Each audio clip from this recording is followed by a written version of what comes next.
Mercedes expected 2022 to be a one-off season, and that this year would be much better for them, and they would be fighting at the front of the grid once again. However, this has not been the case, and they've struggled with the W14 so far this season, but they plan to bring in the first set of upgrades in Imola, but that race was cancelled of course, and they brought it in at Monaco. Monaco is a tough track to see how good the upgrades worked, but they still got a solid understanding of what they have to improve on their car to be back in the championship fight. The team know that they cannot win the title this season, so they need to get as much data and information as they can so they can get ready for 2024 so that the W15 is hopefully a quick car. The team know how to win as they dominated the sport for so long, but the regulations that came in last year have made it hard for them to perform well as they have done in the past, but they hope that these upgrades hopefully should make them get back at the front of the grid in the future.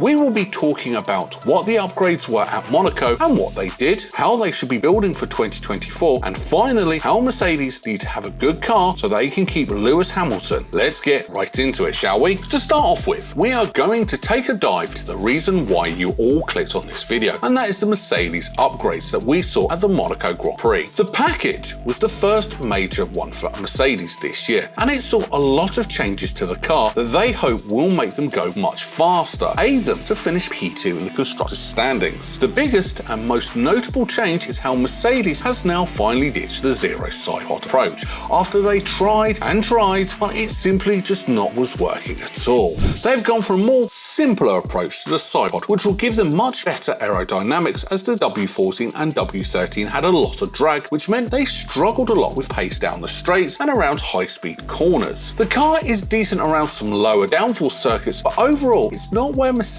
expected the car to be coming into this season. They thought that the zero side pod approach would finally come to them and be quick, but clearly they've decided that another approach would be better suited them in getting them more performance out of the car. The second spec of the W14, that people are calling it, has a more basic side pod. Not the same as Red Bull, just very basic and a starting point for them to get more pace and less drag for the car. The car, on a side-on view, looks like it has a wall on it, which is very strange to see, as they cannot just build a whole new car due to the budget cap, hence it looks a bit off. There were some minor changes to the rest of the car, but overall the biggest talking point is the side pods, which should bring them more to pace. The team said that these upgrades should bring them about 2 or so tenths improvement on lap time, which may not seem a lot and won't be winning them races from this alone, but it allows them to make these gradual steps forward. Total Wolf said this regarding the upgrades we saw in Monaco: "We are not just looking forward to bring a lap time update, we are looking to head off in a different development direction, one that we think gives us a better chance in the long term of being able to challenge for race wins and world championships." From this, we can gather that yes, they are looking for lap time for the 2023 season, but they are prioritizing and looking ahead for the future so they can win the championships that they did for so long. In Monaco, it was hard to see how good these upgrades have done for them, but in the upcoming races going to the summer break, we should get a better understanding of what the removal of the zero side pods has done for the W14 and Mercedes. Do you think that Mercedes will be back at the front of the grid in the next couple of years, or will they have to wait a long time until they stop this red dominance?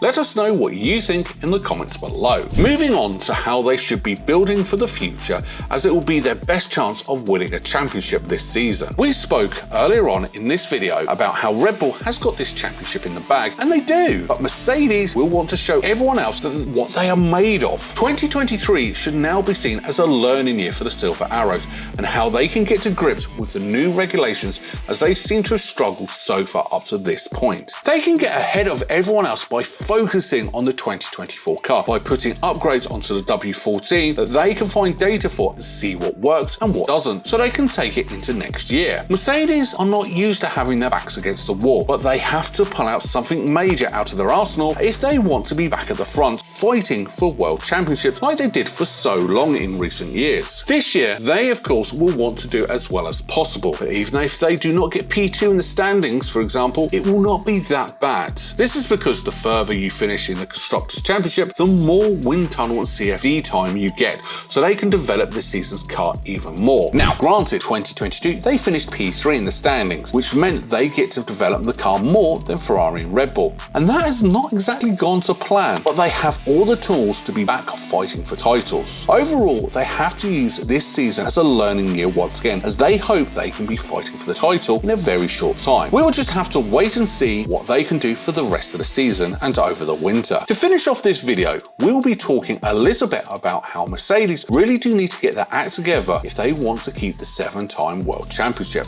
and one of the greatest drivers of all time in Lewis Hamilton. Lewis has said on a number of interviews that he will not leave the sport until he has won the 8th World Championship that he believes was stolen away from him. But he obviously will not be able to win a championship in a car that is nowhere near the front of the grid, if we're being honest. So he may want to move to another team after being at Mercedes for so long. There have been rumours recently of him going to Ferrari, which he has always dreamed of driving, so it is very possible that he could join the Scuderia. Mercedes will have to prove to Hamilton that they can build a good enough car to hand him that championship that he is hoping for, so they have to make sure they get things right very soon, or they could lose Hamilton. He, of course, is not getting any younger and is coming towards the end of his career, and any team except Red Bull would want him, so his options are open to join another team who will hand him a competitive car. So with his contract ending at the end of this year, it means that he will have to be shown that Mercedes are the team to be at so he can win another championship.